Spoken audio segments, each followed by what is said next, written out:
What's going on, everybody?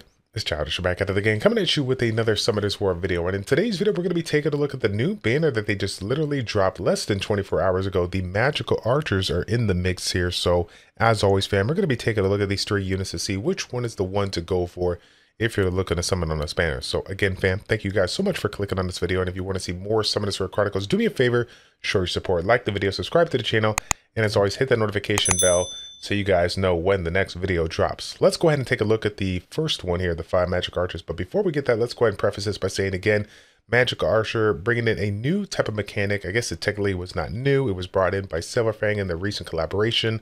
The whole concept of the weak point damage. So again, this is a non-critical attack that's triggered based on the difference between your precision and the target's evasion here. So this is something that you're going to be looking to build. When you look to this unit here, you're going to be looking to build this one with low critical rate and high precision here, so you can get maximum value out of this weak point damage. Again, this is going to provide amplified damage in proportion to caster precision. So this is nice because again, it's essentially just basic damage that's going to be coming into play with all of these skills. Essentially, if you have that weak point debuff here. So really cool indeed. Let's go ahead and put this one on the Awaken and take a look at the skill set. So basic ability, basic attack. Again, most units out there in the game are just going to be doing damage based on attack, but now this one here has the opportunity to provide that weak point damage as well. Again, 25% rate to use a double shot. If you do the double shot, you get that additional damage, weak point attack available, and you also get a little bit of a damage drain, which is actually really nice here. So I guess the first thing to point out here, and this is probably going to be the same with all three, the fact that this particular mechanic is available on this particular skill, the basic attack, is going to give you more reason to go with a little bit more speed here. So I'm guessing regardless of whatever build we do, it's probably going to be something in the vicinity of like a speed crit damage attack, speed attack, probably speed crit damage attack. No, excuse me, speed attack, right? Because we don't even want crit damage. We're not looking to crit, right? Speed attack or something like that. Because of the fact that we're looking to get maximum value out of low, critical rate hits, but we want to get as many attacks as possible. So yeah, definitely no critical rate here. Looking to keep it low and just have a ton of speed here. Some kind of a swift build in this particular one here, if I'm understanding this particular concept. Okay, so yeah, this one goes up here to level 8, and so actually the amount of damage that this can do is actually not too bad at all. The first first active skill, accurate shot here, is going to be doing a multi-hitting ability 3 times, single target ability, and has a chance to strip every single time here. So again, multi-hitting ability that is strip. It's obviously really good. We're obviously always looking to provide units in our lineup that provide some kind of stripping ability. And then last but not least here, we got the, let's see, Hellfire Arrow here. So this one's going to provide the block harmful effect removal. Again, this is something that needs to be taken out before you can even cleanse the other ones. So that's kind of good. And then you also got the block beneficial effect on the target and applies speed debuff here. Now this is single target as well, so I guess this is going to be good, for the bosses and whatnot. It's unfortunate this is not AoE. Maybe it might be a little too strong if it was an AoE here, but it's all good. It's nice to see this particular mechanic here. Again, keep in mind that when you're utilizing this and you get the weak point hit, that's when the block beneficial effects come into play, and that's when you get the attack speed up. So this is great because you have the bonus attack speed up to allow you to get yourself, even more attacks over time here. Again, giving you an opportunity to get that debuff that we're looking for, which is again this weak point damage here. So keep that in mind, guys. Take a close look at your, bosses or whoever you're going to be going up against. When you have this debuff up, you're going to be getting value here. So this is really good. And again, if I understand this correctly, this essentially is a debuff. Now, I mean, it's obviously going to come into play for the units like this, but my thing is, if the weak point mechanic is essentially a debuff, can other units out there that are don't essentially have that debuff get even more value out of it? If the whole mechanic of weak point is the same, like if you bring in some other kind of unit out there that has no critical rate, can it bring value? Can it get amplified damage here? That's going to be the test that everyone's going to do.